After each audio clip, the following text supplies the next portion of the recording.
All right, hey everyone, this is Josh Schlossberg with the Green Root Podcast, the official podcast of the Eco Integrity Alliance, where we're looking for the root causes of the ecological crisis. So, this episode is just going to be me, and I'm going to be talking briefly about something called the National Day of Forest Climate Action. It's exactly what it sounds like. We're asking people around the country to do some sort of action in commemoration of or celebration of forests and climate together. Because as we know, trees are one of our best climate buffers. Our forests, our national forests on public lands, are some of our best biodiversity reserves, and they are storing carbon. They are actively working to scrub the atmosphere. And so we should thank them by not letting them die. So this is basically all it's about. And we have several actions that are already planned. And keep in mind, you can plan your own action. In fact, that's what we're asking people to do. It can be anything. You can do a hike, you can do some sort of call in day, it can be some tabling somewhere, it could be a larger scale thing where you do interact with elected officials, you can do some sort of peaceful, nonviolent sort of action on a street, whatever. We're not endorsing any illegal activity, of course. And yeah, so what do you have in mind? It could be something that we haven't even thought of. You can go out into the forest and just look at a frog for an hour and we'll put it down on the list. That counts. It's an action. You're doing a thing in honor of forests and climate. So let me read you a few of the ones that are already planned and I can tell you a little bit about them. So, Heartwood Forest Council has their annual Heartwood Forest Council in the week of the 23rd to the 29th. I can look specifically to give you those exact dates because I forget off the top of my head. 24th to the 27th. So, that's happening in Meigs County, Ohio. And they're going to have a whole event with speakers and workshops and camping. And then on the 28th, they're doing a day of action. So, that's what we're doing all of this around. They already have that plan. They do this every year. They've done it for 32 years. And so we wanted to create something that can be a part of all of that. So definitely check that out. We're not sure what that action is going to be. That's going to be up to the people who are there and to decide, but that's going to be really excellent.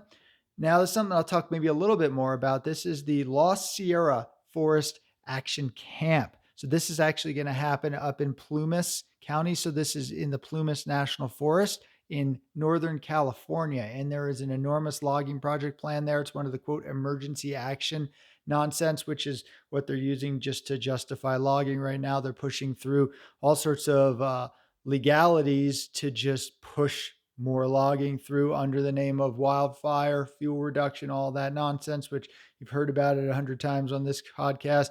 There's no science supporting that logging forest protects communities. You got to do things right around the home. We're talking about 15 to 60 feet around the home. So, nonsense. So, anyway, the action camp is being organized by Lost Sierra Forest Defense, and that is happening on the 23rd to the 29th.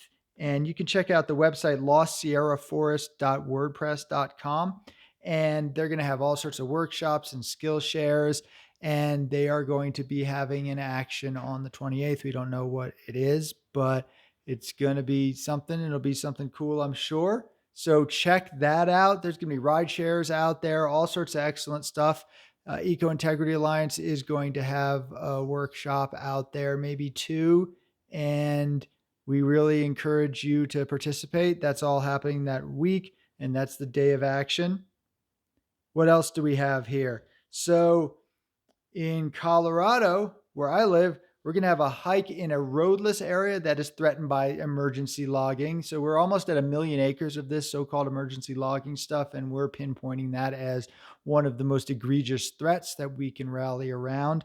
And so we're going to be out there in the forest. There's going to be a botanist. There's going to be a bird watching person. Talk about that stuff, talk about the science of forest protection and how silly the logging is. And we'll show you some areas where they did the quote thinning before, and it's actually a huge mess, more likely to cause wildfires. So that's going to be something happening in Colorado.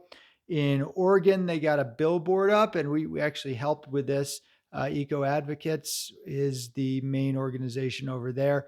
And our Colorado organizer, Shannon Wilson, is responsible for this. It's a billboard calling out the elected officials who are pushing this logging stuff. They actually want to do $30 billion. So there is a bill over there that is in the Senate, and that is with Senator Wyden and Merkley, and they're pushing this $30 billion bill. And then the companion bill is in the House, and that's with Colorado's representative, we call him Clear Cut Joe Neguse, and we also have the Oregon representative Val Hoyle. So that's an action. You don't have to take out a billboard for your action, but what are you thinking about doing? You want to do some chalk on a street? That sounds great. Let us know. Contact us at EIA at eco-integrityalliance.org. We'll put you up on the website. We'll put a link to your thing there. Let's see what else counts. Baking a pie and giving it to activists who protect forests. That counts. Pie baking on the list. See what I mean? You can do pretty much whatever you want. You can do things that we've suggested. You can do things that other people have done in the past. You can do stuff that no one's ever done before and may never ever do again because it's not a great idea, but we don't care. Do a great idea or a not great idea. Just make sure it's legal and nonviolent, and we'll put you on the site. We're excited about that.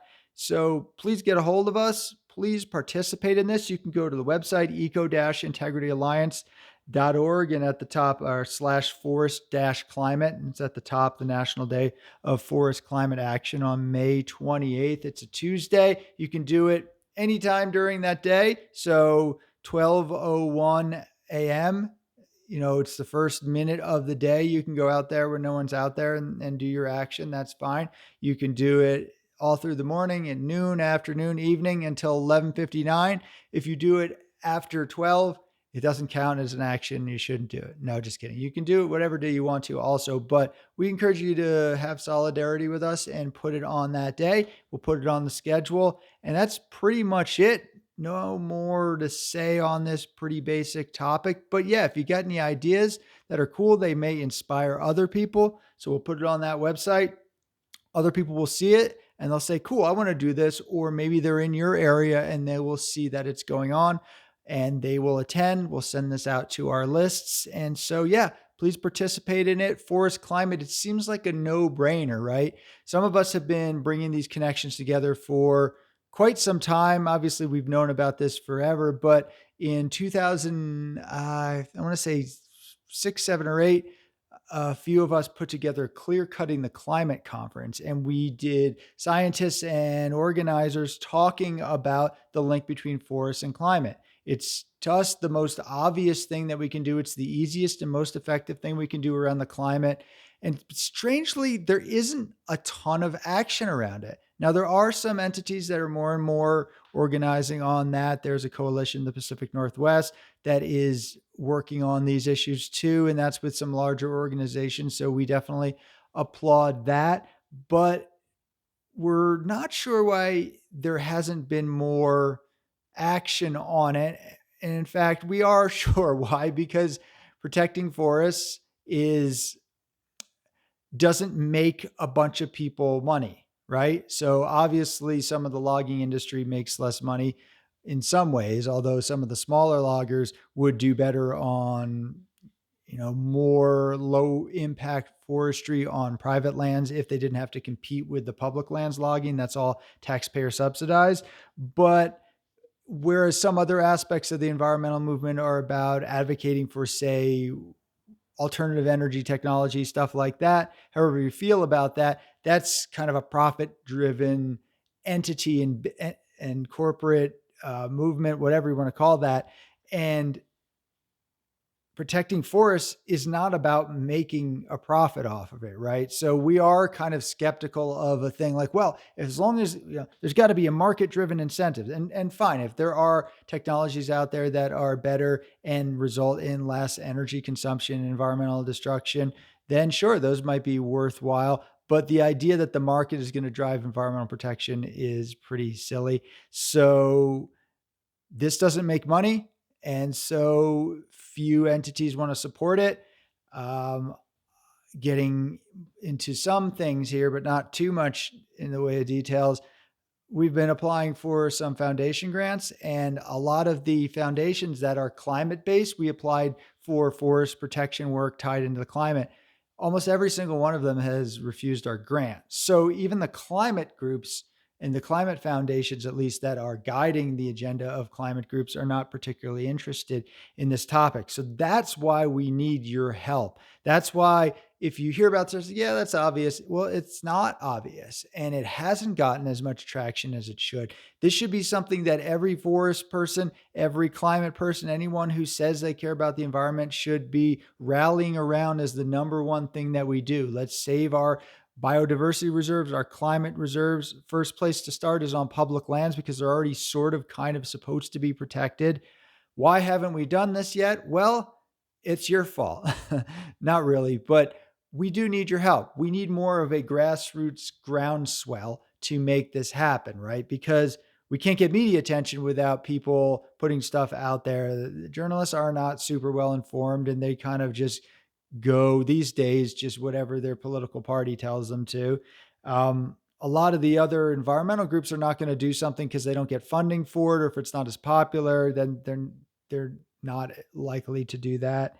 And politicians aren't going to pay attention to this unless media is doing something, you're talking about it, and the environmental groups are doing stuff on it. So please do something on your own. Make it a part of this larger network. That's the whole point of Eco Integrity Alliance, right? Is we exist to mesh together what's already going on, and then also to maybe guide things and encourage things in a certain direction. So this is up to us, folks, and I hope you really can be a part of things. Please contact us with your action idea. Go to Eco-Integrity Alliance/forest-climate, and you'll see what we have in store. We have a cool image there of a kid hugging a tree, so that'll make you feel good. And that's about it. Thanks so much for listening, watching, smelling this podcast, and share it around. Tell the world, tell the universe, and until next time.